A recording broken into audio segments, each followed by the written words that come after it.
오늘 말씀은 마가복음 8장 14절부터 26절 말씀입니다. 제자들이 떡 가져오기를 잊었음에 배에 떡 한 개밖에 그들에게 없더라. 예수께서 경고하여 이르시되 삼가 바리새인들의 누룩과 헤롯의 누룩을 주의하라 하시니 제자들이 서로 수군거리기를 이는 우리에게 떡이 없음이로다 하거늘 예수께서 아시고 이르시되 너희가 어찌 떡이 없으므로 수군거리느냐 아직도 알지 못하며 깨닫지 못하느냐 너희 마음이 둔하냐 너희가 눈이 있어도 보지 못하며 귀가 있어도 듣지 못하느냐 또 기억하지 못하느냐 내가 떡 5개를 5,000명에게 떼어줄 때에 조각 몇 바구니를 거두었더냐 이르되 12이니이다 또 7개를 4,000명에게 떼어줄 때에 조각 몇 강주리를 거두었더냐 이르되 7이니이다 이르시되 아직도 깨닫지 못하느냐 하시니라. 베세다 이름의 사람들이 맹인 한 사람을 데리고 예수께 나와 손대시기를 구하거늘 예수께서 맹인의 손을 붙잡으시고 마을 밖으로 데리고 나가사 눈에 침을 뱉으시며 그에게 안수하시고 무엇이 보이느냐 물으시니 쳐다보며 이르되 사람들이 보이나이다 나무 같은 것들이 걸어가는 것을 보나이다 하거늘 이에 그 눈에 다시 안수하심에 그가 주목하여 보더니 나와서 모든 것을 밝히 보는지라. 예수께서 그 사람을 집으로 보내시며 이르시되 마을에는 들어가지 말라 하시니라. 아멘. 우리 오늘 8장에서 여전히 영적으로 둔한 제자들이 나옵니다. 그리고 이 베세다의 매기를 고치는 사건이 나오는데 예수님께서 독특하게도 베세다에서 맹인을 고치시는 사건에서는 2번 안수하여 고치십니다. 먼저 이 베세다에서 맹인을 고치는 사건을 보고 보실 텐데 딱 중간에 위치되어 있어요. 마가복음은 총 16장으로 되어 있고 또 8장이 딱 중간이거든요. 그 8장에 베드로의 신앙 고백 주는 그리스도 신이다 이 신앙 고백이 나오는데 근데 이 베드로의 신앙 고백조차도 온전한 고백은 아니었죠. 이 신앙 고백은 베드로가 맞춘 것이 아니라 분명히 예수님께서는 바요나시구나 이를 알게 하시는 하나님이시다 이렇게 말씀하셨죠, 그죠? 그래서 이 고백은 했지만 실제적으로 그는 이 그리스도 앞에서 온전한 복종과 그 그리스도가 지시는 십자가에 대해서 일을 못했기 때문에 바로 이 십자가를 지신다고 할 때 베드로는 예수님께 반박하게 되고 그리고 사탄아 내 뒤로 물러가라라는 이 야단을 듣게 되죠. 바로 A+ 받았다가 바로 F 학점을 받는데요. 이러한 제자들의 모습 그리고 유대인들의 모습이 바로 베세다의 맹인의 모습과 같다는 거예요. 그래서 예수님께서 맹인 한 사람을 데려왔을 때에 맹인의 손을 붙잡으시고 마을 밖으로 데리고 나가서 눈에 침을 뱉으시며 그에게 안수하시고 무엇이 보이느냐 이렇게 물으셨는데 보통 예수님께서는 한 번만에 고치시거든요. 이번에는 어떻습니까? 24절 쳐다보며 이르되 사람들이 보이나이다 나무 같은 것들이 걸어가는 것이 보나이다 이렇게 말했습니다. 그러니까 뭡니까? 한 번만에 낫지 못한 것이죠. 그래서 이 사람을 볼 때 나무 같다 이렇게 말한 거 아닙니까? 그래서 25절에 예수님께서 다시 안수하시죠. 다시 안수해가지고 이 모든 것이 밝게 보이게 됩니다.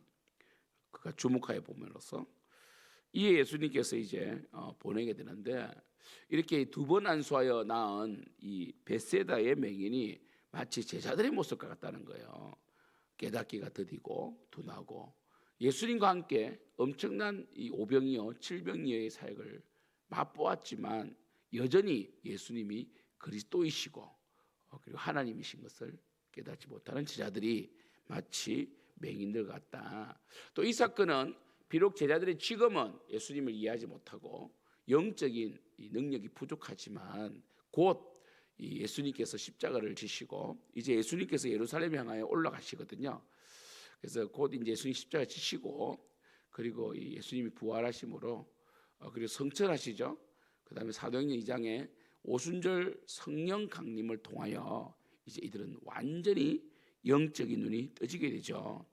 이러한 제자들의 어떤 지금은 더딜지라도 앞으로는 변화된 모습으로 성령 받고 충만한 모습으로 사도행전의 역사를 써 내려갈 것을 예고하는 듯한 이 본문입니다. 그래서 우리는 이 베세다의 맹인을 어떻게 해석할 것인가? 사실 저도 고3 때 예수를 믿었지만 좀 의심도 많았고 또 불신도 생길 때도 있었고, 참 바로 이렇게 믿음이 좋아진 것이 아니라 한 30살까지는 참 방황을 많이 했습니다. 정말 예수님을 믿어서 잘 될 것인가? 처음에는 우리가 이 복에 관심이 많잖아요, 그죠? 예수님을 믿어서 복을 받고 일이 잘 풀리고 이런 것에 관심이 많을 수밖에 없어요. 예수를 믿으면 내가 잘 될 것인가? 그런 가운데 사실 예수님을 믿는다는 것은 제대로 예수를 믿으면 아시다시피 사실 이 헌신이 필요하잖아요. 그래서 우리 내일 말씀 보시겠지만 자기를 부인하고 십자가를 지는 그러한 이 헌신이 필요하잖아요. 그러한 부분에 있어서 정말 어떻게 하나님을 섬기는 것이 옳은가? 참 교회 일이 많았습니다. 선교단체에 또 청년대학부터 있었기 때문에 때로는 이 교회에서 신입생 환영 예배 이런 거 할 때 또 우리가 이제 그 바이블 아카데미아 이래 가지고 신입생들을 처음에 전도해서 초대해 가지고 예수님이 누구신지 어떻게 내가 예수를 만났는지 간증하는 그런 이 집회를 우리가 리더들이 하거든요. 그때 이 수업 시간과 겹칠 때가 있어요. 교양 수업과. 그래서 교양은 아시다시피 한번 결석하면 그냥 결석 그 자체로 원체 경쟁을 많이 하니까 한번 결석하면 바로 그냥 A 플러스에서 A 제로가 되고 또 B 플러스 되고 하잖아요, 그죠? 심하게는 너무 막 애들이 열심히 하면 한번 결석이 B 플러스까지 내려가잖아요, 그죠? 그때 참 갈등을 많이 했죠. 왜냐면 제가 메인 강사니까. 그럴 때는 과감하게 또 이 학업을 이 수업을 포기하고 신입생 한영회를 준비하는, 그때 좀 약간 손해의식. 내가 이게 맞나? 정말 이렇게 헌신할 때 하나님께서 기뻐하시나? 뭐 이런 거 있잖아요. 아니면 내가 속해 있는 교회가 유별난 건 아닌가 이런 생각 들거든요. 그래도 결국 하나님 뜻에 맞추어 드리고자 했을 때 결국 하나님께서는 사실 이런 거 있잖아요. 제가 그때 청년대학부 때 목사 될 줄 알았으면 사실 솔직히 그 수업 제가 목사 될 줄 알았다면 제가 뭐 수업 당연히 그냥 그만두고 준비를 했겠지만 저는 목사 될 생각이 없었거든요. 그래서 학점을 잘 받아서 취업을 해야 되니까 참 그런 점에서 우리의 인생이 어떻게 진행될지 모르는 것이 믿음을 더 강하게 해주고 그 불확실 속에서 흔들릴 때 그 흔들리는 가운데 또 뿌리가 내리게 되고 또 비바람을 맞으면서 폭풍 가운데서 나무가 커가는 것처럼 그때는 힘들었지만 그 순간순간의 선택 가운데 하나님의 뜻대로 살아가려고 하고 내 것을 포기했을 때 결국 제가 목사가 됐을 때 또 자기 부인을 좀 더 잘할 수 있는 목사가 될 수 있는 것이거든요. 그런 점에서 우리는 정해져 있으면 오히려 나태해지고 타락해지는 것 같아요. 제자들도 그런 거죠. 정말 바로 예수님을 잘 믿은 것이 아니다는 거죠. 저도 그러한 이 과정을 겪고 30살쯤 되었을 때에 이제 내가 목사가 되어야 되겠다라는 확신을 가지게 되었고 회사를 그만두고 또 훈련을 또 새롭게 받게 되었어요. 한 5년 정도 훈련 받고 그 목회자가 됐는데 처음에는 정말 나무 같은 것이 걸어가는 것처럼 신앙에 대한 불확실성, 또 내 욕망과 어떤 그 기도 제목의 혼재, 그리고 또 하나님에 대한 어떤 그 신뢰의 부족 이렇게 나타나거든요. 그리고 불안함, 불안감, 그래서 원망 이렇게 나타나는데 결국 예수님께서는 포기하지 아니하시고 한 번 더 안수해 주심으로 눈이 밝게 보이게 된다. 그래서 저는 30살 때부터는 그래도 그때 이제 모든 이 삶이 바뀌게 됩니다.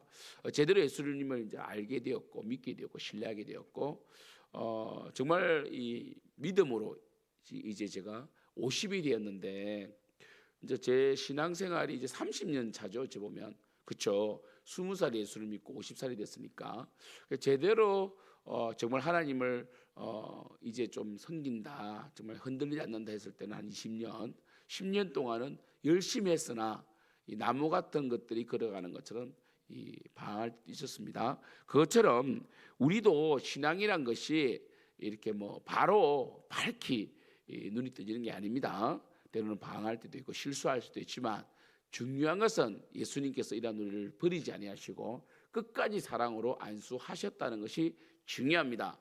우리 성도님들 지금 비록 어렵고 힘들고 때로는 불안함이 있고 또 예수님을 믿는 것이 버거울 때가 있습니다. 하나님께 드리는 예물이 힘들 때가 있죠. 왜냐하면 이 시대가 경제적으로 어렵기 때문에 11조를 드리고 감사금을 드리는 게 힘들 수가 있어요. 그러나 하나님께서는 보화를 하늘에 쌓으라고 하였고 그리고 물질이 우리의 주인이 아니라 하나님이심을 고백드리는 게 11조고요. 그리고 주일 성수 아닙니까? 정말 주일날 정말 세상 사람들은 어제 3월 1일이고 오늘 또 토요일이니까 얼마나 또 해외를 많이 갔겠습니까? 제주도를 많이 갔고 그런 우리는 예배를 준비하고 주일 예배 제대로 드리려고 하고 이러한 신앙의 믿음으로 살아갈 때에 하나님께서는 우리를 축복하십니다. 정말 우리가 그런 믿음을 갖는 게 또 쉬운 일이 아닙니다. 우리 다음 세대들이 정말 이 믿음으로 예배를 드리고 열심히 교회를 섬기는 거 정말 복된 겁니다. 사실 이 시대의 교회 다음 세대들 보면요, 교회도 잘 안 가려고 하고 신앙생활도 제대로 안 해요. 그런데 우리 교회 우리 자녀들은 그래도 하나님을 섬기려고 하고 반주도 하고 찬양팀도 하고 공방도 왔고 2달 동안 공방 왔잖아요, 그렇죠? 그리고 공부를 열심히 해서 하나님 영광에 살려고 하는 거 정말 귀한 일이죠. 어찌 보면 우리보다 훨씬 믿음이 좋아요. 이런 자녀들이 또 이 아이들도 대학생이 되면 또 마치 나무가 걸어가는 것처럼 방황할 때가 있어요. 그러나 하나님께서는 책임져 주시니까 우리는 기도하면서 나갑시다. 정말 제자들은 예수님께서 바리새인의 누룩과 헤롯의 누룩을 주의하라. 이것은 뭡니까? 바리새인들의 누룩이 뭡니까? 정말 그들은 자기 의가 많고 그리고 이 하나님 나라를 정말 이해하지 못하고 정말 이 잘못된 메시아가 이걸 주의하라는 거죠. 어쩌면 이기심에서 발동되는 거죠. 자신의 그 어려움에서. 그리고 헤롯의 누룩은 뭡니까? 부패되고 타락하고 그리고 잔인하고 정말 그 백성의 고열을 짜내면서 자신의 쾌락을 위해 살아가는 이러한 세상적인. 그래서 바리새인 같은 경우는 종교적인 사람을 말하고 종교인을 말하죠. 헤롯은 세상 사람을 말합니다. 그래서 세상의 어떤 그 세속주의 그것도 조심해야 되고 또 종교인들의 어떤 종교화된 화석화된 어떤 그 형식화되고 기득권적인 어떤 그런 믿음들도 주의해라. 그래서 순수하게 예수님 바라보고 헌신하는 이런 삶을 이야기하셨는데 제자들은 예수님이 누룩하니까 떡을 우리가 준비하지 또 못했네. 저번에도 우리가 떡을 준비하지 못해서 곤욕을 당했는데 이번에도 떡을 준비하라고 하시는가라고 이해를 했죠. 그때 예수님께서 혼을 내시죠. 너희들 어떻게 이렇게 눈이 있어도 보지 못하며 귀가 있어도 듣지 못하느냐, 또 기억하지 못하느냐. 떡 5개를 5,000명에게 떼어줄 때에 12바구니를 거두었고 7개를 4,000명에게 떼어줄 때에 7바구니를 거두었는데 아직도 깨닫지 못하느냐. 내가 떡 이야기하는 게 아니지 않느냐 이렇게 말씀하시는 것이죠. 그래서 이 베세다에서 맹인을 고친 사건은 딱 중간에 위치해가지고 이 제자들의 그 허둥대는 모습들, 그다음에 여전히 영적인 눈이 감겨 있는 모습들을 잘 표현해주는 하나의 어떤 상징적인 사건이 될 수 있습니다. 우리 또 내일 또 말씀 보면 주일 새벽 말씀은 이제 베드로의 고백과 바로 예수님께 총책망받는 모습, 그리고 이 정말 기독교인의 그 십자가의 길의 핵심을 또 말씀하시는데 제자들은 여전히 희미하게 봐요 복음을. 이 부분을 말하고 있습니다. 아무튼 우리 성도 여러분, 사실 우리는 알고도 제자들처럼 머리로는 이해되는데 가슴으로는 영접하지 못하고 수납되지 못하는 그런 믿음의 내용들이 많잖아요. 그러나 포기하지 마십시오. 예수님께서 다시 안수하셔서 베세다의 맹인을 포기하신 것처럼 우리를 포기하지 아니하시고 우리를 계속해서 축복하시니까 여러분 믿음으로 인내하며 정말 할 수 있는 한 그래도 말씀에 순종하며 나갈 수 있는 여러분이 되시길 축복합니다. 내일 주일을 잘 준비하시고요. 어제 쉬셨죠? 정말 어제 쉰 것은 사실 대한민국 3.1절 정말 이 일제 강점기 때에 좀 우리 이 3.1절 운동은 3.1 운동은 기독교 교회를 중심으로 일어났다는 것. 유관순 열사도 기독교인이지 않습니까? 교회를 중심으로 일어났기 때문에 3.1 운동 이후에 일본은 조직적으로 교회를 폐쇄시킵니다. 왜 교회에 모이면 민족주의가 발현되고 또 일제의 그 무력이 잘못된 것을 나누기 때문에 이 집회를 금지하고 방해하고 교회를 폐쇄합니다. 그래서 이제 그때부터 교회가 굉장히 고통을 많이 당하고 고문을 많이 당하는데 이걸 기억하고 또 우리가 내일 예배를 잘 드려서 한국 교회가 살아나는 그래서 한국 교회가 정말 마지막 때에 쓰임 받을 수 있도록 기도합시다. 기도하겠습니다. 하나님 아버지 베세다의 맹인의 모습이 우리의 모습 같고 한국 교회의 모습과 같습니다. 정말 아직까지도 희미하게 보고 뭔가 영적으로 어두워져 가는데 주님께서 다시 안수하여 주시고 한국 교회를 복주시고 우리 교회를 복주시고 우리 다음 세대를 복주셔서 희미한 복음이 선명하게 보일 수 있도록 도와주시고 하나님 나라를 위해 쓰임 받는 우리 생명 넘치는 교회가 될 수 있도록 역사하여 주시옵소서. 예수님의 이름으로 기도드립니다. 아멘. 하늘에 계신 우리 아버지여 이름이 그렇게 힘을 받으시오며 나라가 임하옵시오며 뜻이 하늘에서 이루어진 것 같이 땅에서도 이루어지이다. 오늘 우리에게 양식을 주셨고 우리가 우리에게 죄 지은 자를 사하여 준 것 같이 우리 죄를 사하여 주셨고 우리를 시험에 들게 하지 마시옵고 다만 악에서 구하시옵소서. 대개 나라와 근세와 영광이 아버지께 영원히 있사옵나이다. 아멘.